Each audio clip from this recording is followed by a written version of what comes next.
From Studio 1A in Tampa, Florida, comes a talk show that really feels your pain and tells you like it is. We love America and all that freedom-loving Americans want to protect.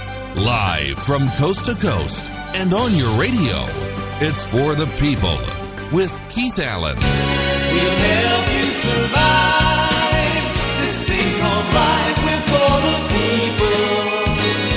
Whatever your source of stress or strife, For the People is there. Hello, Mr. and Mrs. America. I am Keith Allen, and proudly welcoming you to For the People. This is a tribute radio show to a man who started the careers of so many talk show hosts out today before there was hardly any. There was Chuck Harder. There was For the People.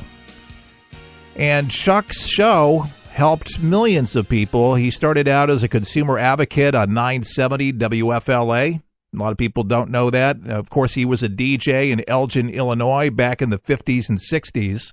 But in talk radio, he made a big splash with his own network, the People's Radio Network. And I couldn't think of a better guy to get on the air that spent a lot of time with Chuck on the air talking about, well, things that we wonder about that sometimes go bump in the night and such. We're talking about the late Chuck Harder, Stanton Freeman. We got somebody calling in right now that we cannot take the call. We will go to Stanton Freeman now. I don't have a producer, so these people just will call in anytime they want. But you know how that goes, Stanton. Welcome to the broadcast. Yes. Yeah. I'll tell you, it's a sad day, and I'm curious whether Chuck and Art Bell left this plane on the same day. Seems strange, but very odd. I was actually down there at the Telford Hotel? Yeah, the Telford in White Springs, Florida. Yeah, and I was there in person, and we did shows from there, and I enjoyed doing the show with Chuck. He had guts, he had knowledge. Not everybody in the call-in show group is worth talking to, frankly, and not a lot of them do their homework. And Chuck did both. He was worth talking to, and he cared, and he did his homework. I enjoyed doing it with him. It was an early taste for me of, interaction with somebody who had something to say, but knew how to get you to say what you had to say. And not everybody is good at that. No. He was an absolute professional. Yeah, he was, and he cared. A funny way to put it, but not everybody does care. It's a show, they do it, and that's all right. That's right. But Chuck cared about the world, and I enjoyed doing the shows with him, and enjoyed being down there, and I'm sad to see him go, and to have him and Art go the same week or so, because I enjoyed Art too, and yeah. They were friends, weren't they? I think they were. Absolutely. You spent many nights on both programs. We're talking to Stanton Freeman, nuclear physicist. You've seen him on countless programs talking about ufology and all sorts of things that go bump in the night. But Art Bell, Chuck Harder were friends, and there is the possibility. I was telling a Talkers magazine the other day that they may have died on the same day. I'm going to verify that today, but it's very possible. But even if they didn't, within days of each other, Chuck was 74, Art Bell was 73. Yeah, and their paths crossed, I guess, in more than one way. And I'm sorry to see them go, because not all talk show hosts are equally good. No, that's for sure. Frankly, they were two of the better ones, and I enjoy doing the shows, and in a way, it's kind of sad. I'm 10 years older than I'll be 84, and I wish I were 74 in July. It's that Canadian air. Well, that's what it is. Of course it is. It's got to be. I live good. Everybody tells me I don't look a day over 80. It's that alien infusion that you must have got out in Roswell.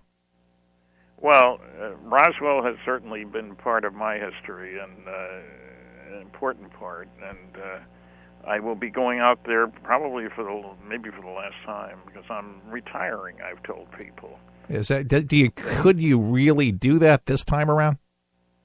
Well, I'm going to do Roswell in July, and whether I'll do it next year, I've agreed to do the MUFON 50th anniversary celebration next year because I was one of the first guests at their symposia.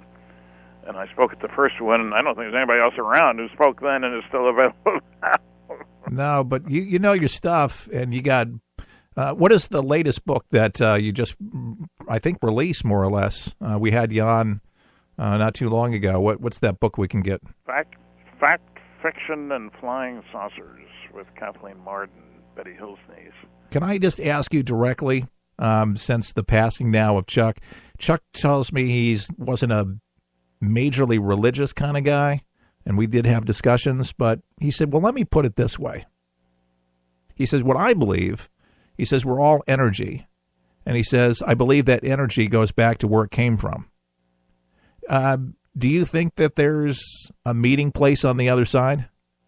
Well, I've thought about that, and I try to avoid thinking about it because it means I'm looking forward to being there, and I'm not. I got time here. Yeah. But it's my retirement this year, and I don't know. That's one of Earth's mysteries. I guess I'll find out, but whether I can communicate back, I don't know. Yeah, because we'd love to link up with you, but God, yeah, we wish that would be neat. Late 90s, at least 100, because they need you. We need you. Well, both my parents lived to be 90, so I got at least 6 years. Okay, well, cool. Entitled, All right. We appreciate you. Look, I appreciate Chuck and Art, for that matter, and the world needs more people who are willing to probe deeply and with honesty and decency, and both of those guys qualified. And as I say, I actually spoke at the Telford Hotel. You did. And I met you when I was in my early 20s, and you had come down to review the alien autopsy tapes that we thought were possibly legitimate. Yeah, sorry. But, yeah, you had to debunk it. But, it was a big hype, and it looked interesting. Of course, the footage and all that, we just couldn't figure out for the life of us why it would have been U.S. Air Force personnel that on their dime, on their time, would go through all that and make it, and it turned out to be a hoax. But it really just kind of made you scratch your head. There are a lot of things in the world that make me scratch my head. I'm not bald yet, but I'm getting there. and Stanton still has his hair, which is a good thing. Yeah. Let me give a post office box in Maine for people who are or go to my website. That's easiest. Okay. www.stantonfriedman.com. All 6 of my books are listed. I autograph all the books I send out personally. I'm a one-man operation. Yeah. Wow. We value your time, and obviously the time that you spent with Chuck was very meaningful. He admired you greatly, and I know you guys spoke off the air and had the privilege of, spending time with a man who touched literally so many lives with his amazing mind, because that he had. The wit was unbelievable, and like he said, he cared. Yeah, and that's important. It is, and we're going to try to keep that going here with For the People and with the tributes today coming in. But God bless you, my friend. Thank you. Thanks for having me. Stanton Friedman, ladies and gentlemen. Make sure you visit his website, StantonFriedman.com. Very simple, and he's going out to Roswell real soon. We're going to be hearing from several people this morning and this afternoon. Chuck Harder passed away several days ago in Gainesville, Florida, at a nursing home called Signature Nursing Home. Chuck, he's had a myriad of health problems. I mean, when you get older, it happens. Your body just is not as good as it used to be, and some people, they age quicker than others. A lot of it's hereditary, and Chuck was challenged with leg issues and heart issues and a lot of those problems, and then apparently his stomach. And that was the main issue at the end, and something ruptured. Not sure exactly, so it wasn't good. and he passed away pretty suddenly several days ago. And he is survived by Darlene and Patrick, White Springs, Florida, where Chuck lived most of his life, other than a few other places in Florida. But Chuck was a Florida cracker. He did live in Chicago, but spent most of his life in Florida.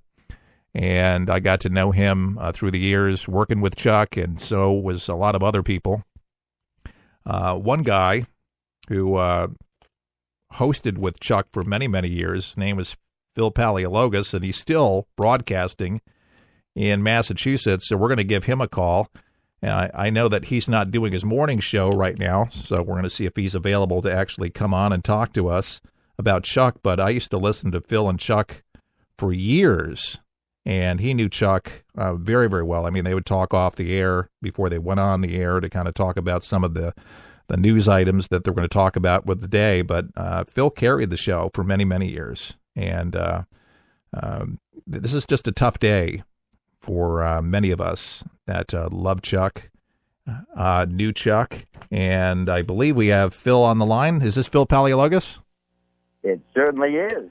Phil, you knew Chuck pretty darn well. You guys hosted, you co-hosted with him for many, many years in the 90s. This is a big shocker for all of us, I guess, that learned that Chuck died. You know, it was not only a shock, Keith, but a sad moment because of everything that Chuck stood for as a broadcaster. I remember those years. We go back to the 1990s. This was right after the union dropped Chuck's show. He was looking for a new home. And at the time, I was doing mornings on the Talk America Radio Network. And Tom Starr, the president of the network, walked up to me one day and said, "Phil, you're going to be helping out Chuck Harder because he's going to come on to our network." I said, "Oh, when?" He said, "Well, starting tomorrow afternoon." Really? That was quick. That was fast, yeah. So I said, "Well, what time is he going to be on?"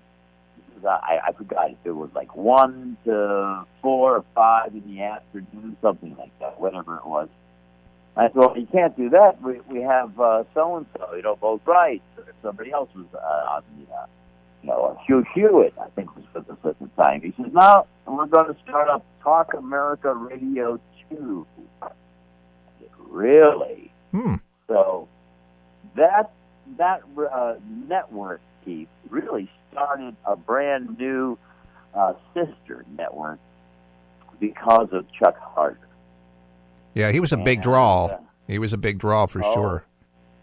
Yeah.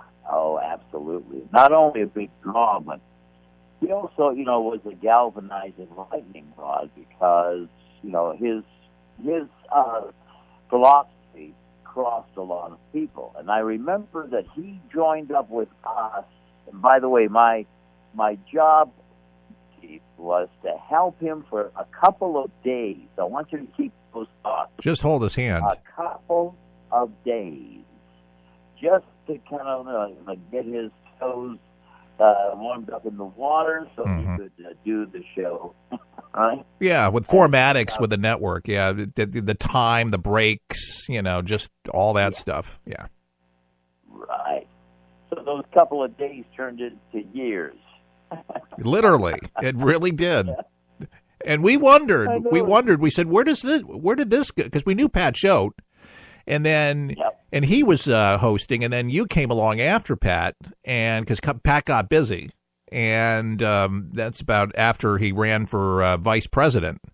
That's right. You remember that? So he's a busy guy. Ross Perot. Remember that? Free. What is it? Free ain't free. Ross Perot. Jeez. My goodness. A lot of people would call in and say, "Chuck, who's that guy with you?" Oh, my gosh. What's his last name again? It sounds like some kind